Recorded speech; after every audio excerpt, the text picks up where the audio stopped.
Good morning eighth class. कैसे हैं आप सब। जैसा कि आपको पता ही है कि लॉकडाउन चल रहा है और काफ़ी परेशानियां आ रही हैं बच्चों को पढ़ने में। तो उन्हीं परेशानियों को देखते हुए अब हम जो हैं ऑनलाइन काम करवा रहे हैं आप सबको। तो कुछ बच्चों को ये प्रॉब्लम आ रही थी कि जो क्वेश्चन आंसर हैं उनकी हिंदी बच्चों को नहीं आती है, स्पेशली एट्थ क्लास से। तो आज हम वही करने जा रहे हैं। तो चलिए शुरू करते हैं। आज का जो फर्स्ट चैप्टर है आपका हिस्ट्री का, वो आप ओपन कर लें, उसी को हम स्टार्ट करेंगे।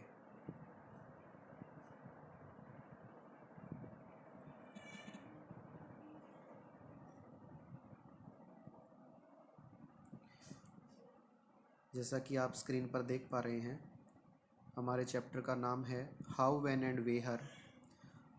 और हमारा पहला जो क्वेश्चन है, what is the problem with the periodisation of Indian history that James mill offers. तो हमारा क्वेश्चन है वो पूछा जा रहा है कि किस प्रकार की प्रॉब्लम सामने आई जो जेम्स मिल थे, उन्होंने भारतीय इतिहास का को जो है अलग अलग काल में बांट दिया था, तो उससे क्या प्रॉब्लम देखने को मिली। तो इसका आंसर है, इन 1817 James mill, A Scottish economist and political philosopher, published a massive 3 volume work, A history of British India. 1817 में जेम्स मिल, जो कि स्कॉटलैंड के रहने वाले थे, एक अर्थशास्त्री थे और जो है राजनीति में भी उनके काफ़ी जो है योगदान रहा।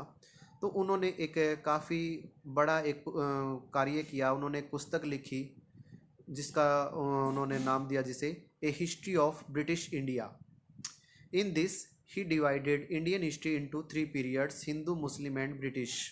उन्होंने इस पुस्तक के अंदर भारतीय इतिहास को 3 भागों में बांट दिया, हिंदुओं का काल, मुस्लिम्स का काल और ब्रिटिशर्स का काल। Mill thought that all Asian societies were at a lower level of civilisation.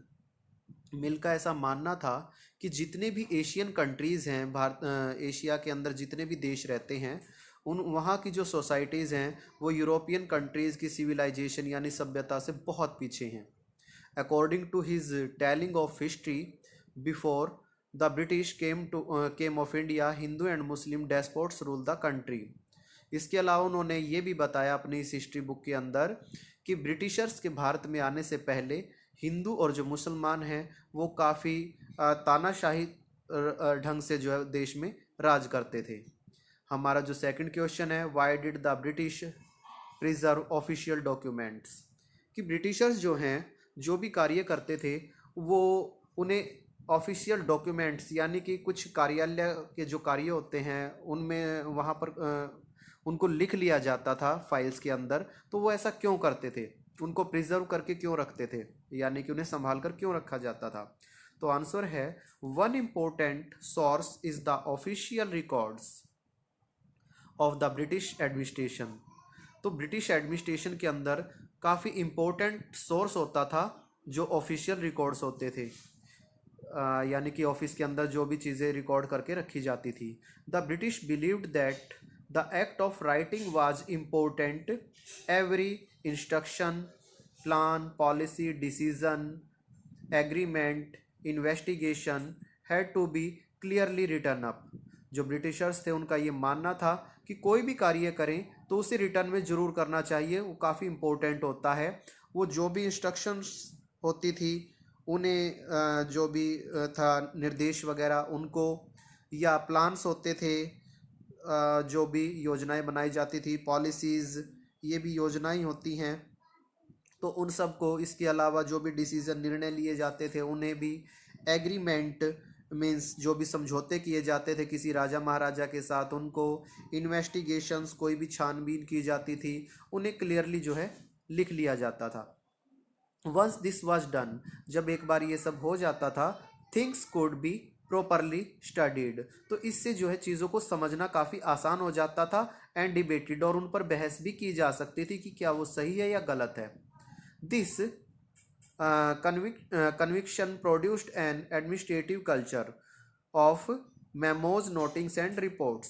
तो दिस कन्विक्शन, कन्विक्शन का जो अर्थ होता है वो धारणाएं या विश्वास, जो थे प्रोड्यूस्ड, इससे मतलब कुछ धारणाएं बन जाती थी। एन एडमिनिस्ट्रेटिव कल्चर, कि जो हमारी जो कल्चर है वो एडमिनिस्ट्रेटिव होनी चाहिए, यानी कि हमारा जो इससे जो कार्य करने का जो ढंग है वो बदल जाएगा, राजा महाराजाओं की तरह से नहीं होगा। इसमें जो भी मेमोज हैं यानी कि स्मृति पत्र, नोटिंग्स यानी कि टिप्पणियाँ, और रिपोर्ट्स वगैरह जो विवरण होते हैं वो सारे के सारे लिखे जाने चाहिए, केवल मुँह ज़बानी नहीं होने चाहिए। आज के लिए 2 क्वेश्चंस काफ़ी हैं, इनको लर्न करें बेटा अच्छी तरह से। थर्ड क्वेश्चन हम कल करेंगे क्योंकि वीडियो काफ़ी जो है लंबा हो जाएगा। इसके अलावा जो है अगर आपको किसी भी प्रकार की परेशानी आ रही हो तो वो आप जो डायरेक्ट मुझसे पूछ सकते हैं। आप कोई भी मैसेज मुझे भेज सकते हैं।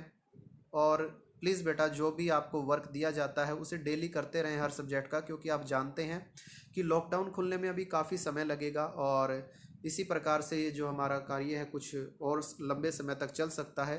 तो आप पीछे ना रह जाएं, इसके लिए ज़रूरी है कि आप डेली के डेली अपना काम करते रहें। और किसी भी प्रकार की किसी भी सब्जेक्ट में अगर आपको प्रॉब्लम आ रही है तो आप अपने कंसर्न टीचर से पूछ सकते हैं। Have a good day. Thank you very much.